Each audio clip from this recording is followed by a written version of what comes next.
जय श्री कृष्ण दोस्तों, नमस्कार। हमारे चैनल राधा कृष्ण मधुर उपदेश में आपका स्वागत है। हाथी घोड़ा पालकी, जय कन्हैया लाल की। जय श्री कृष्ण। श्री कृष्ण जी उपदेश देते हैं कि जो मनुष्य मेरा स्मरण करने में अपना मन निरंतर लगाए रखता है एवं शांत भाव से मेरा ध्यान करता है, वह मुझे अवश्य ही प्राप्त करता है।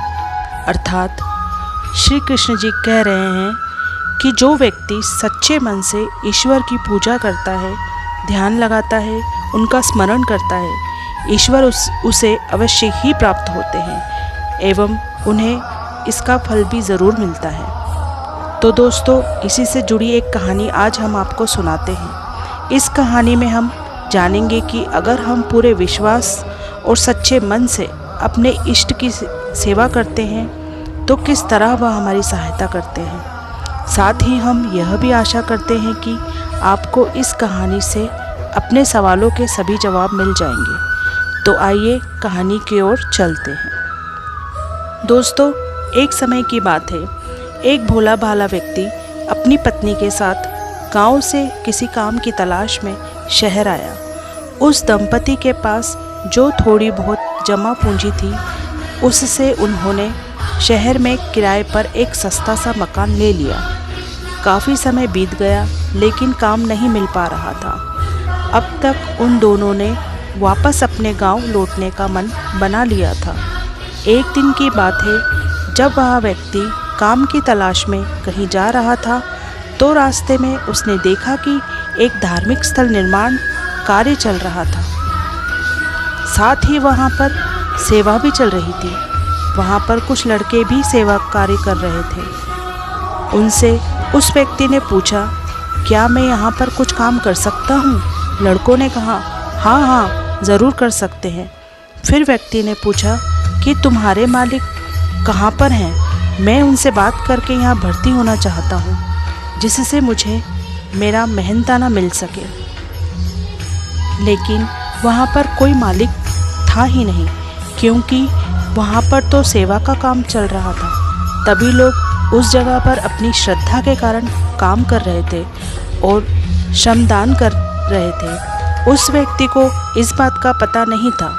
उसने तो यही सोचा कि यहाँ पर काम करके पैसा मिलता है। लड़कों को एक शरारत सूझी। वह बोले, हमारे मालिक तो किसी काम से शहर के बाहर गए हैं, वह एक सप्ताह के बाद ही वापस लौटेंगे। तुम यहाँ पर काम करना शुरू कर दो। हम उन्हें तुम्हारे बारे में बता देंगे कि तुमने आज से यहाँ काम शुरू किया है। ऐसा सुनकर उस व्यक्ति ने भगवान को तथा उन लड़कों को धन्यवाद दिया और उसी दिन से वहाँ पर काम करना शुरू कर दिया। अब वह व्यक्ति रोज़ सुबह आता और शाम तक बड़ी मेहनत और ईमानदारी से काम करता। लगभग एक सप्ताह बीत जाने के बाद उसने लड़कों से कहा कि भाई, मालिक से मेरी बात करवा दो। तो लड़कों ने फिर से टाल दिया। एक महीने बाद जब उसने कहा कि भाई, मुझे मालिक से मिलवा दो, मुझे पैसों की ज़रूरत है। अगर आज पैसे नहीं मिले तो घर पर खाना नहीं बनेगा। तब लड़के ने यह सुना तो उन्होंने अपनी शरारत पर बड़ा पछतावा हुआ। उन्होंने अपनी गलती का एहसास हुआ, लेकिन अब क्या करें, वहाँ पर कोई मालिक था ही नहीं। कुछ ना सोचता देख लड़कों ने आपस में बात की और कुछ पैसा इकट्ठा कर उस व्यक्ति को दे दिया। जब व्यक्ति घर चला गया तो सब लड़कों ने फैसला किया कि कल उस व्यक्ति को सब कुछ सच बता देंगे और माफ़ी मांग लेंगे। अगले दिन जब वह काम पर आया तो सभी बोले कि भाई, हमें माफ़ कर दो, हमसे बड़ी भूल हो गई है। और ऐसा कहकर उन्होंने उस व्यक्ति को सारी बातें बता दी। वह बोले, हमने तो ऐसे ही मजाक में तुमसे मालिक की बात कही थी। यह सुनकर वह बोला कि भाई, मजाक तो आप लोग कर रहे हैं।